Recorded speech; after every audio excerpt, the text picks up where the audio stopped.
변했는데 변하지 않는 건 뭐예요? 얘죠. 변한 건 얘고. 얘 같게 노는 거예요. 얘하고 균형을 이루니까 같으니까. 같다고 넣으면 얘하고 P로 표현된 얘가 같다는 뜻이겠죠. P가 구해지면 따라서 Q가 또 구해지겠죠. QS든 QD2든 그 Q는 균형 지점이니까 똑같은 거잖아요.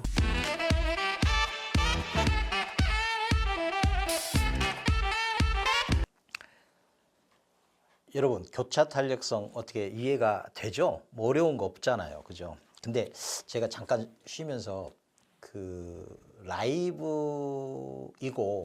조금 쫓긴 듯이 설명을 하다 보니까 여러분에게 조금 깔끔하지 못한 부분이 있었을 것 같기도 하고, 그래서 제가 교차 탄력성을 다른 각도에서 한번 설명을 하고 넘어가야 되겠다는 생각이 드네요. 자, 잠깐 보시면 지금 이 9번 문제에서 소형 스몰 아파트먼트 이렇게 표현을 할게요. 표시를 하고 그다음에 오피스텔 O로 표시를 하겠습니다. 지금 그냥 이 소형 아파트 가격 이게 지금 둘 다 정상제라고 했어요. 정상제. 정상제니까 정상제라는 것은 가격이 오르면 수요는 준다. 가격이 내리면 수요는 는다. 이 관계가 그대로 유지된다는 거예요. 정상적이라는 거죠. 그리고 이 대체제라고 하는 거. 이 둘 사이는 대체제다. 그러니까 한쪽을 만약에 사면 다른 쪽은 덜 산다. 이런 뜻이죠. 서로 간에 대체된다 이런 거잖아요. 그러니까 이렇게 말씀드릴 수가 있어요. 그러니까 이 소형 아파트 자체로 보면 가격이 뛰면 수요는 어떻게 돼요? 줄겠죠.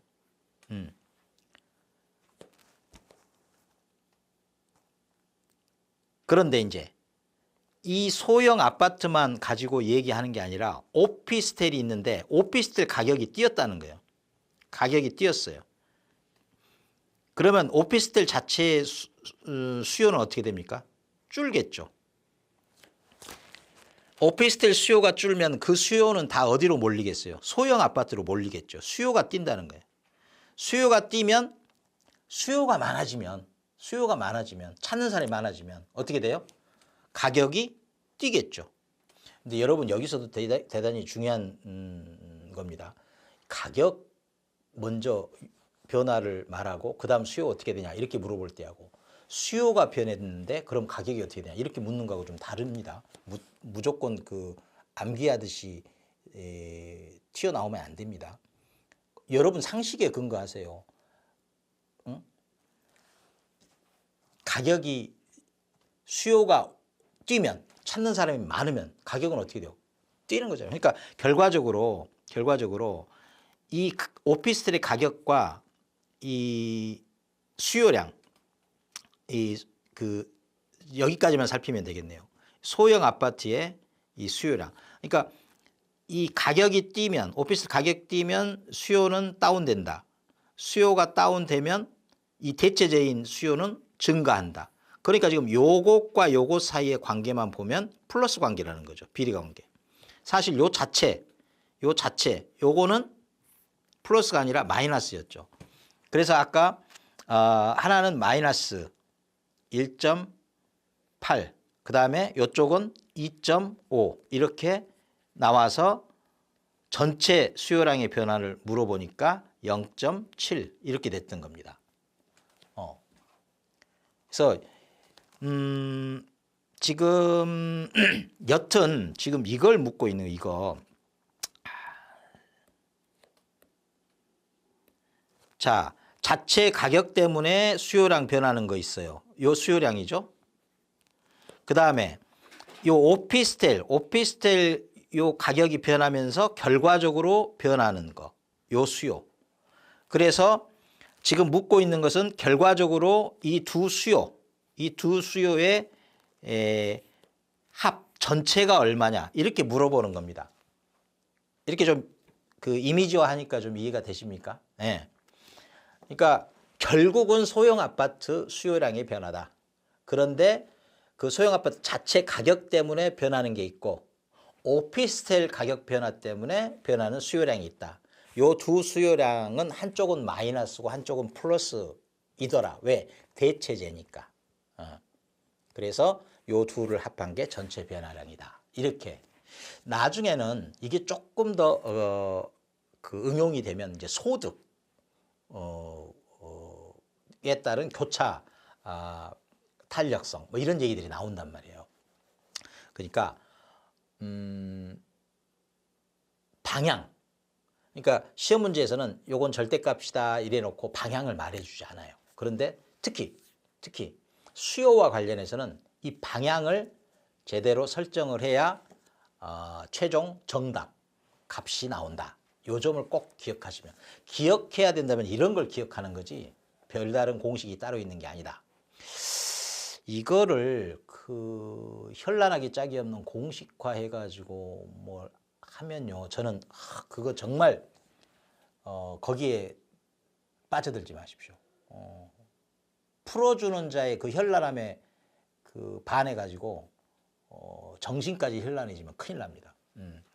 가장 여러분의 정신을 온전하게 유지해주는 이런 혈파고식 방식으로 꼭 학습을 해 나가시기를 간절히 기원합니다.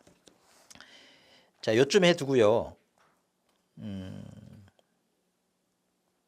제가 좀 스타일이 좀 그렇죠. 걱정이 좀 많아요. 그죠? 그래서 말도 많아지고.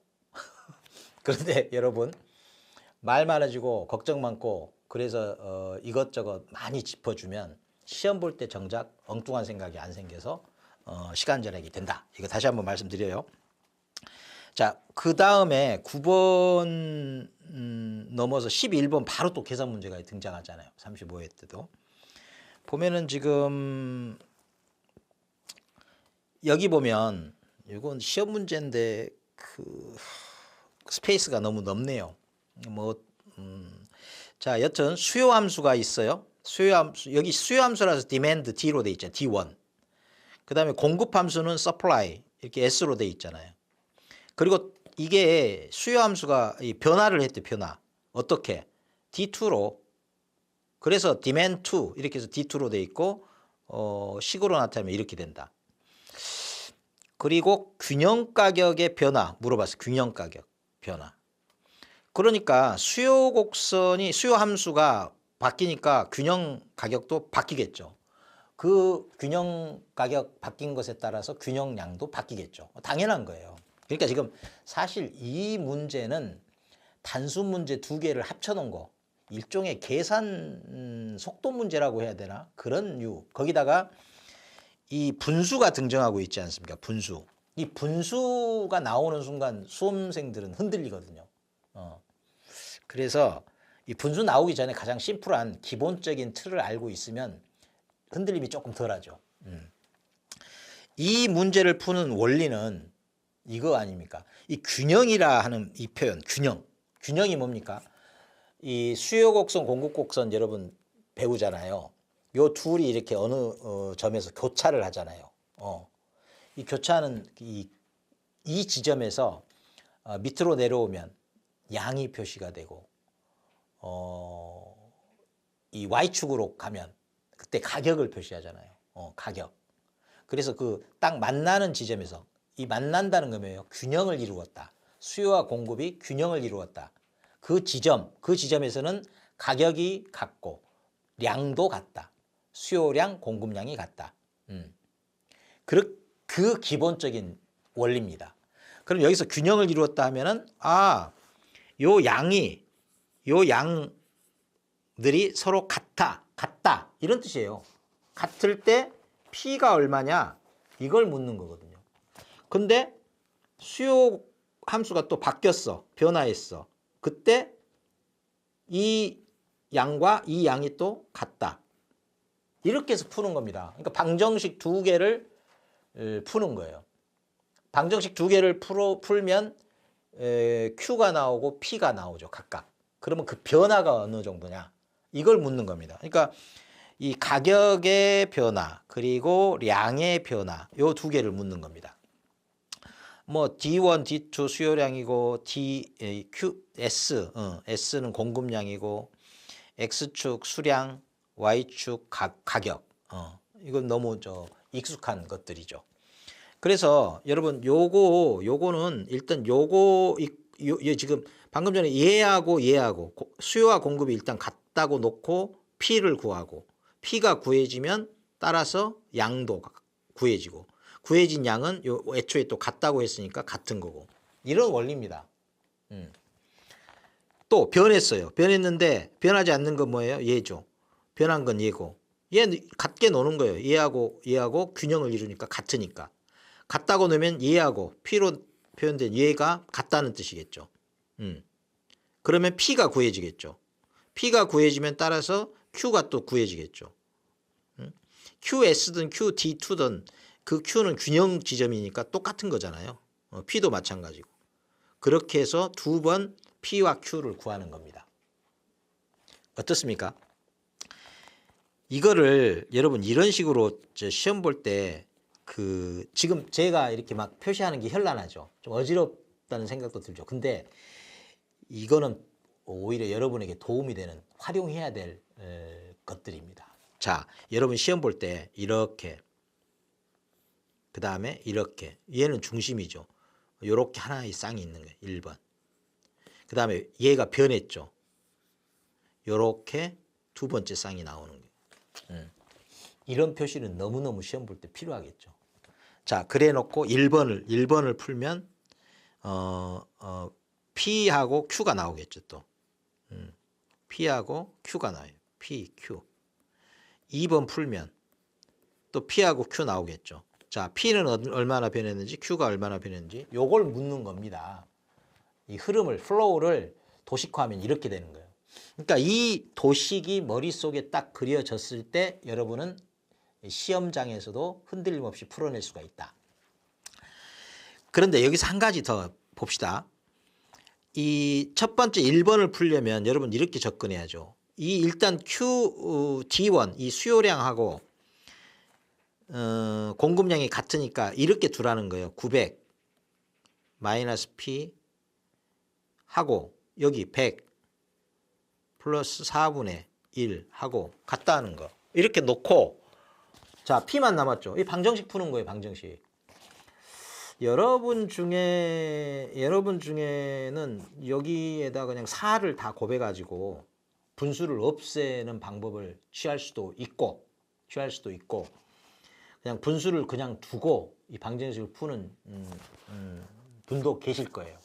어떤 식이든 P를 구하면 되는 것이니까 그거는 뭐 방정식 푸는 여러분만의 그 체화된 방식이 있을 겁니다.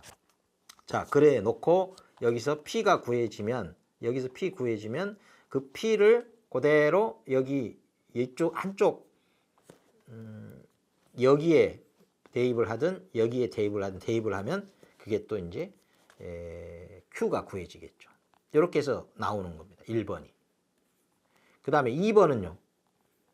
어떻게 나와요? 자, 어떻게 이꼴을 100 플러스 4분의 1p 요게 이제 그 공급 함수라고 얘는 변하지 않았잖아요. 근데 변한 건 이렇게 변했다고 그러잖아요. 1500 마이너스 2분의 3p 이렇게. 자, 그러면 여기서도 구해지겠죠. p 구해지고 q 구해지고. 자, 여기까지 흐름이 이해가 되십니까? 여러분이 그 몸에 붙여 놓아야 될 체화시켜야 될 내용은 딱 여기까지입니다. 그리고 나머지는 그냥 푸는 거예요. 푸는데 계산기를 활용할 거냐 아니면 암산을 할 거냐 이건 여러분의 몫이죠.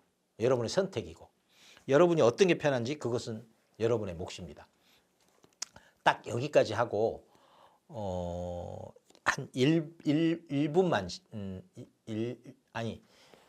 2분 정도 쉴 테니까 한번 방정식을 풀어보세요. 이게 이제 라이브의 묘미인데 필요하면은 이제 그 불필요한 멘트나 그런 것들은 우리 그 혈 PD께서 알아서 잘 편집을 해 주실 거니까 나중에 녹화 그 재방용으로는 잠깐 이 라이브에서는 한 2분 정도 여러분에게 시간을 드리겠습니다. 2분, 3분 정도.